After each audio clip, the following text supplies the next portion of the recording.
My journey to learn English in London. Part 1. The Big Decision. My name is Marco, and I am from a small town near Milan, Italy. Like many young people, I had a big dream: to work in a big international company. I finished my university studies in computer science last year, and I was very happy. I thought getting a job would be easy because I had good grades. But I was wrong. I remember my first job interview very clearly. It was with a big tech company in Milan. I wore my best blue suit and arrived early. The office building was so tall it seemed to touch the sky. My heart was beating fast as I waited in the reception area. The interviewer was very nice. She smiled and asked me to sit down. Then she started speaking in English. My mind went blank. I knew the answers to her questions, but the words wouldn't come out of my mouth. I could understand what she was saying, but I couldn't speak back properly. I felt my face getting red. After 10 minutes, the interview was over. I knew I had failed. This happened 5 more times with different companies. Each time was the same story.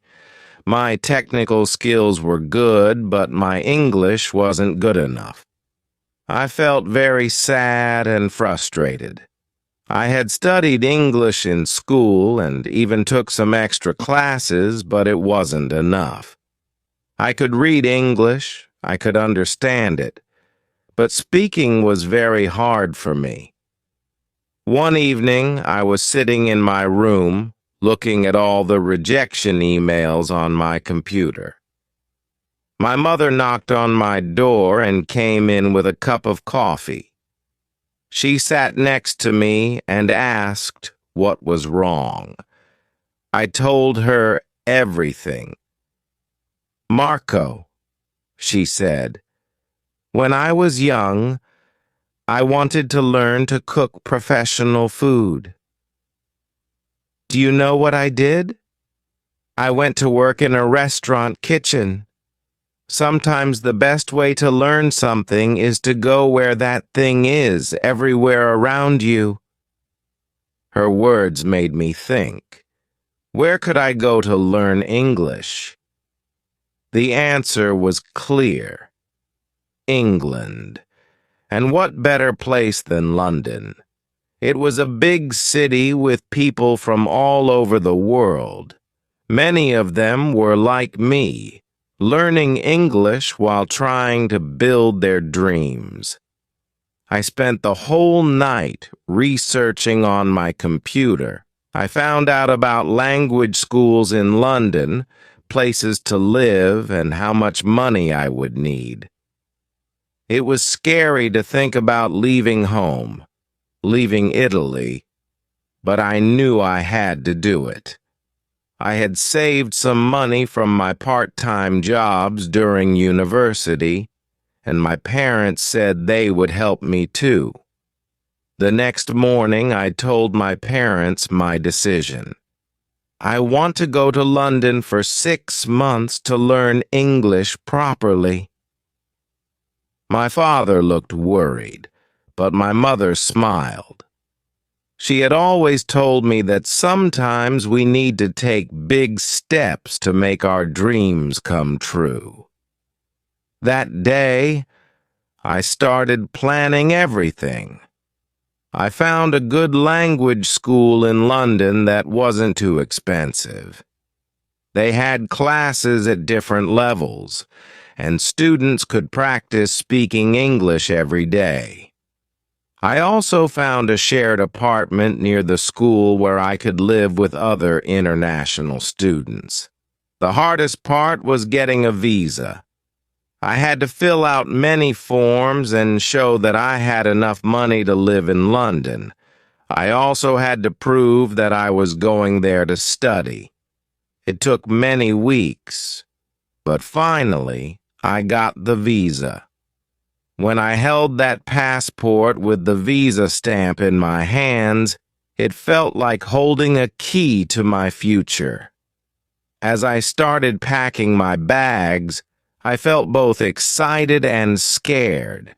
I had never lived in another country before. I had only visited London once on a school trip when I was 15. Now, I was going to live there, speak English every day, and try to make my dreams come true. I looked at my room, at all my things, at the photos of my friends on the wall. In 1 month, I would be in a completely different place. But I knew this was the right decision. Sometimes we have to leave our comfort zone to grow. My English teacher in Italy always said, "Language is like a muscle. You have to exercise it to make it stronger." In London, I would exercise my English every day, all day. No more hiding behind email translations or staying quiet in interviews. It was time to face my fears and become better. Part 2. Goodbye, Italy. The day of my flight came faster than I expected. My mother helped me pack my last things in the morning. She put a small package in my bag, her special homemade cookies. "So you won't forget the taste of home," she said with tears in her eyes. The drive to the airport was quiet. My father kept looking at me in the car mirror, trying to smile but looking worried. My mother held my hand. The three of us had never been apart for more than 2 weeks before. Now I would be gone for 6 months. At the airport, I saw many other young people with big suitcases, probably going on their own adventures. Some were crying, some were laughing. I tried to stay strong. I hugged my parents for a long time.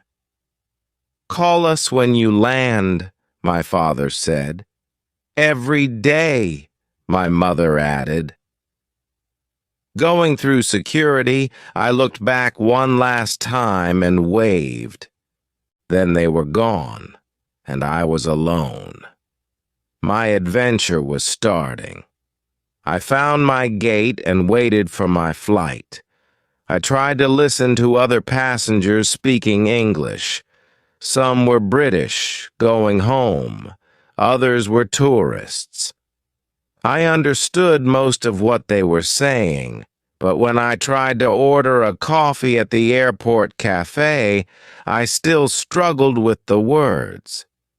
The flight was 3 hours long. I sat next to a kind old lady from England who was returning from her Italian vacation.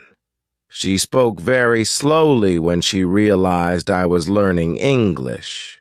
She told me about London, about the best parks to visit, and the museums that are free. It was good practice for my English, even though I made many mistakes. When the plane started to land, I looked out the window. London was huge. So many buildings, so many roads, and everything looked different from Italy. The houses were made of red bricks instead of stone, and everything seemed to be in perfect order. At passport control, my heart was beating fast again. The officer asked me questions about my stay in London. I had practiced these answers many times. "I am here to study English," I said slowly. I will stay for 6 months. He looked at my papers and stamped my passport. I was officially in England. Getting my luggage took a long time, but I didn't mind. I used this time to look around and listen to the announcements in English. Everything was in English. The signs, the advertisements, the conversations around me. This would be my life now. Outside the airport, I found the bus that would take me to central London. The driver was very friendly and helped me with my heavy suitcase. As we drove through the city, I couldn't stop looking out the window. The famous red buses, the black taxis, the people walking fast on the streets, everything I had seen in movies was real. It was raining a little bit, but people didn't seem to care. They just opened their umbrellas and kept walking.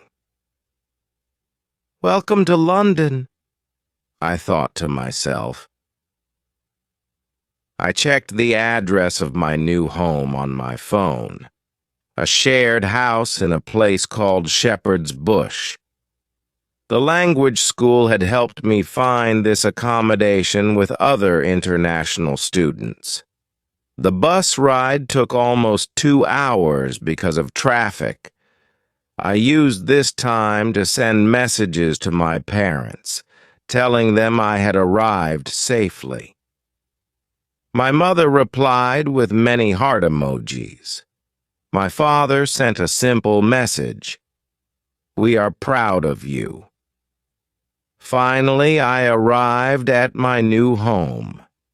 It was a big Victorian house with white walls and black railings. My room was on the 2nd floor. I would share the house with 5 other students, 2 from Spain, 1 from Japan, 1 from Brazil, and 1 from France. We would all be learning English together. As I climbed the stairs with my suitcase, I heard different languages mixing together. The Spanish students were cooking in the kitchen, the smell of their food filling the house. The Japanese student was practicing English words out loud in his room. This would be my new family for the next 6 months. Part 3. First Days in London. My first morning in London was strange. I woke up early because of the time difference and looked out my window. The street was already busy with people going to work. Everyone walked fast, carrying coffee cups and looking at their phones. My room was small but nice. I had a bed, a desk, and a small closet. I put up some photos from home and tried to make it feel more familiar. The house had 2 bathrooms that we all shared and a big kitchen where we could cook our own food. For breakfast, I went to the kitchen and met Maria from Spain. She was making toast and offered me some. We tried to talk in English, both making mistakes but laughing about it. She had been in London for 2 weeks already and gave me good advice about which shops were cheap for buying food. My first challenge was buying a travel card for the underground trains. I walked to the station near our house. The station worker spoke very fast, and I had to ask him to repeat things many times. But he was patient, and finally, I got my card. I felt proud of this small victory.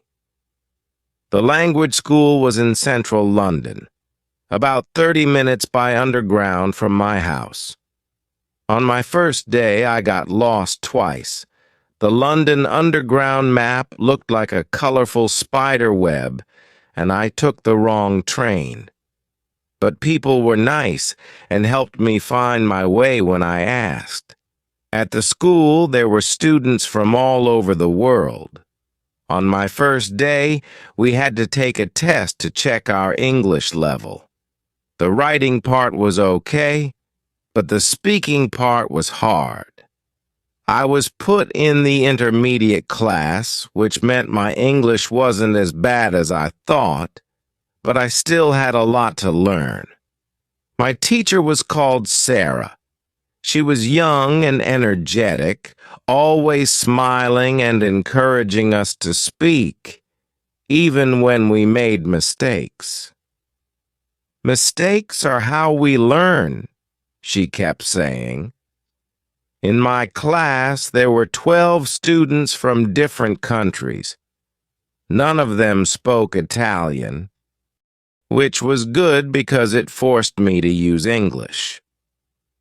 The first week was very tiring.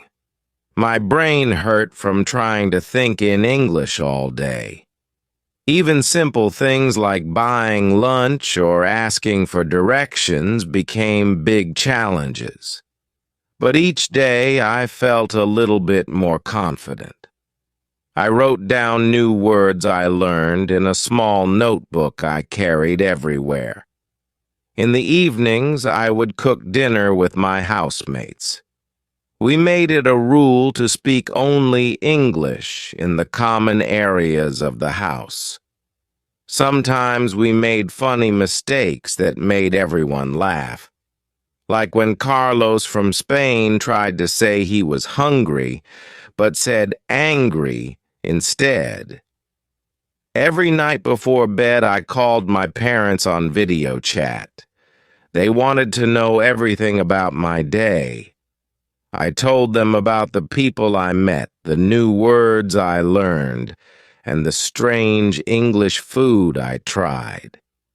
My mother always asked if I was eating well, and my father wanted to know if I was being careful with money. The weekend came, and I decided to explore London a little bit. I went to Hyde Park, which was huge and green. Many people were sitting on the grass reading books or having picnics. I bought a sandwich and sat there too, listening to people talking around me. Sometimes I could understand whole conversations, sometimes only a few words. Later I walked to Oxford Street, the famous shopping street. It was very crowded with people from all over the world. I heard so many different languages, but everyone used English to talk in the shops. I bought some warm clothes because London was colder than Italy.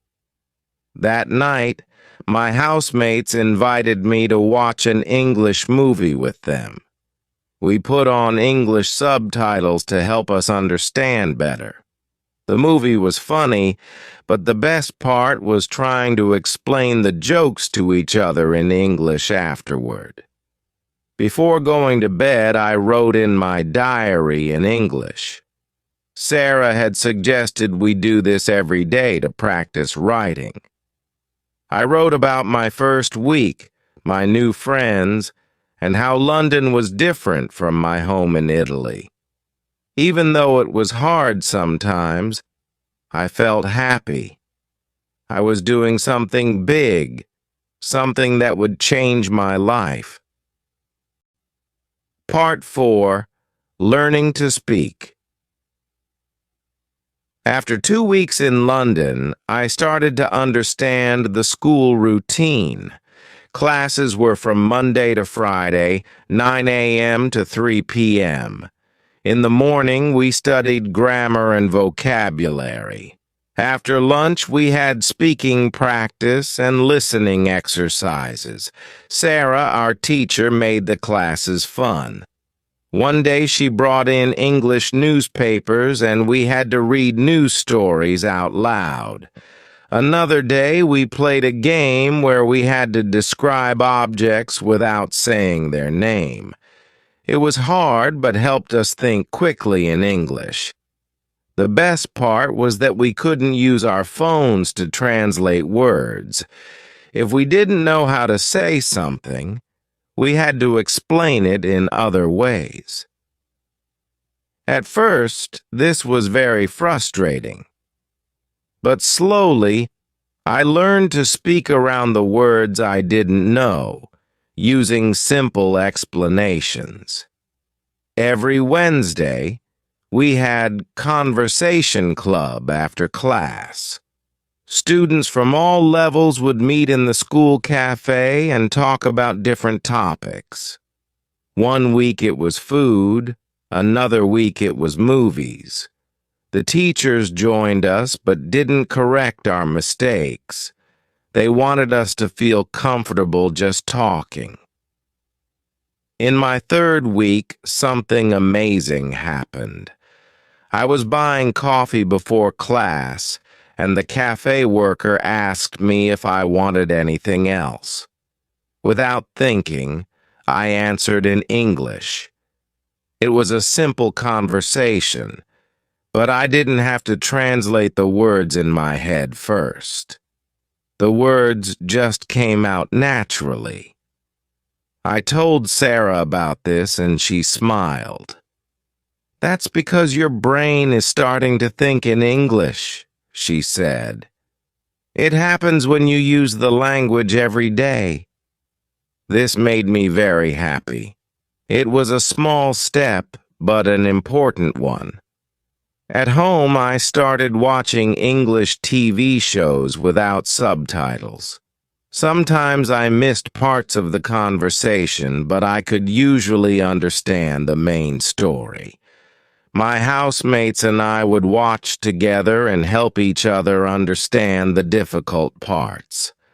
My Japanese housemate, Yuki, had a good idea. He suggested we should teach each other how to cook food from our countries, but explain everything in English. I taught them how to make pasta carbonara. It was funny trying to explain cooking words I didn't know, but they understood, and the pasta was good. The hardest part was still talking on the phone. One day, I had to call the bank to ask about my account. The person spoke very fast, and I couldn't see their face to help understand. I had to ask them to repeat things many times. But in the end, I managed to solve my problem in English. Sarah gave us homework to record ourselves speaking English for 5 minutes every day. We could talk about anything: our day, our plans, our opinions. At first, my recordings were full of pauses and sounds, but after a few weeks, I could speak more smoothly. 1 month after arriving in London, I had my first dream in English. I woke up surprised, because in my dream, I was having a normal conversation with someone in English. Sarah said this was another good sign that my brain was getting used to the language. My parents noticed the difference when we video called. "Your English sounds more natural now," my father said. "You're not translating in your head anymore." He was right. I was starting to feel more comfortable with the language. Even my writing was getting better. In my daily diary, I could express more complicated thoughts. I still made grammar mistakes, but I was using new words and longer sentences. Sarah checked our diaries once a week and helped us correct our mistakes. The best feeling was when I could help other new students who had just arrived at the school. I remembered how lost I felt in my first days, so I tried to make them feel welcome.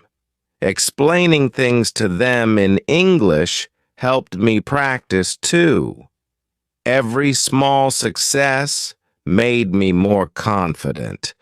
Ordering food, asking for directions, making small talk with shop workers, these normal things became easier each day. I wasn't afraid to make mistakes anymore. As Sarah always said, mistakes were just steps on the path to learning. Part 5. Making Friends. Living in London wasn't just about learning English in class. It was also about meeting new people and making friends. This was challenging but very important for practicing English in real life. In my class, I became good friends with Ahmed from Dubai and Sophie from South Korea. We started having lunch together every day. At first, we talked slowly and used simple words, but as weeks passed, our conversations became longer and more interesting. After class, we often went to cafes to study together. We helped each other with homework and practiced conversation. Sometimes we talked about our countries and cultures. It was interesting to learn about life in Dubai and South Korea while explaining Italian culture to them. My housemates became like a second family. Every Sunday, we cooked dinner together, each person making food from their country. We called it International Sunday. During these dinners, we talked about everything: our families, our dreams, our struggles with English. Carlos, my Spanish housemate, suggested we join a local sports club. We found a football team that played every Saturday morning. Most players were English, but some were from other countries too. Playing football helped me learn informal English and sports vocabulary. One day, Sarah told us about language exchange meetings in London. These were events where people met to practice different languages. I went to one at a pub near the school. There I met many English people who wanted to learn Italian. We would spend half the time speaking in English and half in Italian. At these meetings, I met Tom, a British student learning Italian. We agreed to meet once a week. He would help me with English pronunciation, and I would help him with Italian grammar. We became good friends, and he showed me parts of London tourists don't usually see. Through Tom, I met more British people. They spoke faster than my teachers, and sometimes used slang words I didn't know. But they were patient and explained things when I didn't understand. It was good practice for real-world English. The best thing about making friends in London was that everyone had different stories. Maria from Brazil taught salsa dancing. Yuki played in a band, and Ahmed knew everything about computers. When we talked in English, we learned from each other's experiences. Part 6. Life in London. After 3 months in London, I started to feel like a real Londoner. I knew which underground lines were fastest, which supermarkets were cheapest, and where to find the best coffee. The city didn't feel so big and scary anymore. The weather was very different from Italy. It could rain, be sunny, and be cloudy all in one day. I learned to always carry an umbrella and wear layers of clothes.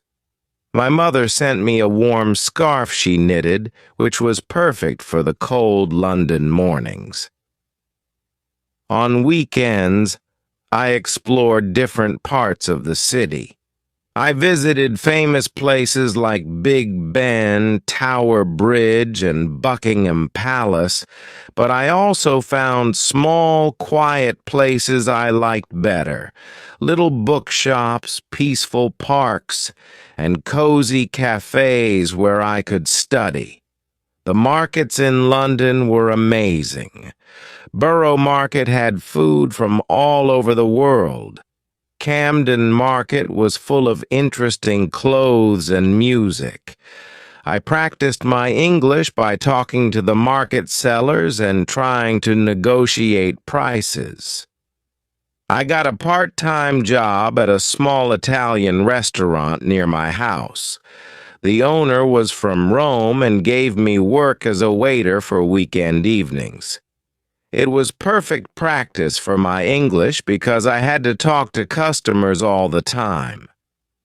Sometimes they asked about Italy, and I enjoyed telling them about my home. Living in a big city taught me to be independent.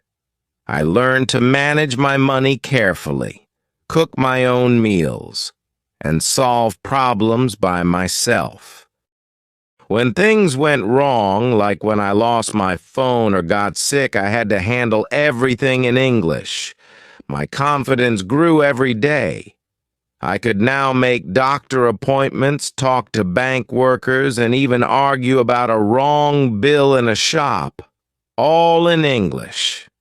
These small victories made me feel proud and showed me how far I had come. Part 7. Progress in English. 4 months into my London journey, I had my second English level test at school. I moved up to the advanced class. Sarah was very happy and said my speaking had improved the most. In the advanced class, we did more complicated things. We had debates about current events, gave presentations, and wrote long essays. It was challenging, but I could feel my English getting better every week. I started reading English books without using a dictionary too much. I began with simple stories and moved to harder ones. Every night before bed, I read for at least 30 minutes. Sometimes I didn't understand every word, but I could follow the story. My accent was changing too. People stopped asking me to repeat things as much. Some even said they liked my Italian English accent. Tom told me I was starting to use English expressions naturally, like saying cheers instead of thank you and mate when talking to friends. At work in the restaurant, customers often thought I was a student at a London university, not someone learning English. This made me very happy because it meant my English sounded natural. Part 8. Missing Home. Even though I was enjoying London, sometimes I felt homesick. I missed my mother's cooking, talking in Italian, and the sunshine of Italy. Video calls with my family helped, but it wasn't the same. One day I found a small Italian community center in London. They had movie nights where they showed Italian films with English subtitles. Going there felt like a little piece of home. I met other Italians who had moved to London years ago and had good jobs now. Their stories gave me hope. My parents planned to visit me in my 5th month. I was excited to show them my London life. My house, my school, my favorite places. I wanted them to meet my friends and see how much my English had improved. I worked hard to save money to take them to nice places. I learned about London's history so I could be their guide. Planning their visit gave me a new reason to explore more of the city. Part 9. Job Hunting Again. With 1 month left in London, I started thinking about jobs again. My English was much better now, and I felt ready to try interviews again. I updated my CV in English and started applying for jobs in both London and Italy. My first interview was different from the ones before London.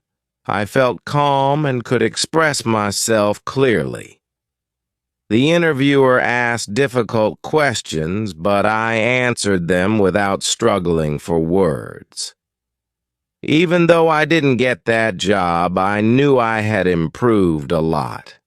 Sarah helped me practice interview questions in class. We did mock interviews where other students acted as employers.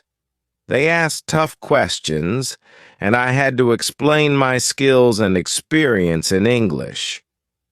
Tom's father worked in a tech company, and he helped me understand how English companies do interviews. He explained that they look for people who can communicate well in English but don't expect perfect grammar or a British accent. Part 10. Going Home. My last week in London was emotional. I had my final classes at school, said goodbye to my friends, and packed 6 months of memories into my suitcases. The house felt empty as each of my housemates left for their own countries. On my last day, my friends organized a surprise party. We went to our favorite pub and everyone gave speeches in English. Even my shy Japanese friend Yuki spoke for 5 minutes without stopping. We promised to keep in touch and maybe meet again someday. The flight back to Italy felt different from my arrival. I was the same person, but also changed. I could now speak English confidently. I had friends from all over the world, and I wasn't afraid of big challenges anymore. At Milan Airport, my parents were waiting. My mother cried when she saw me, saying I looked more grown up. My father noticed I was mixing English words into my Italian without realizing it. 1 week after returning home, I had a job interview with a big international company in Milan. When the interviewer started speaking English, I smiled. This time I was ready. I told her about my London experience, my improved English, and my career goals. 2 days later, they offered me the job. Now, 6 months later, I use English every day at work. I write emails, join video calls with people from different countries, and even help train new employees. Sometimes I still make mistakes, but I'm not afraid of them anymore. My London journey taught me more than just English. It showed me that big dreams are possible if you work hard and don't give up. Every time I speak English now, I remember my small room in London, my friendly teachers, and all the people who helped me along the way. I keep in touch with my London friends through video calls. We still speak in English, and sometimes we plan to meet again in different cities. My little notebook full of English words sits on my desk at work. reminding me of how far I've come. Looking back, those 6 months in London were the best decision of my life. They opened a new world of opportunities and gave me confidence I never knew I had. As Sarah always said, language is a bridge to new opportunities. Now I know exactly what she meant.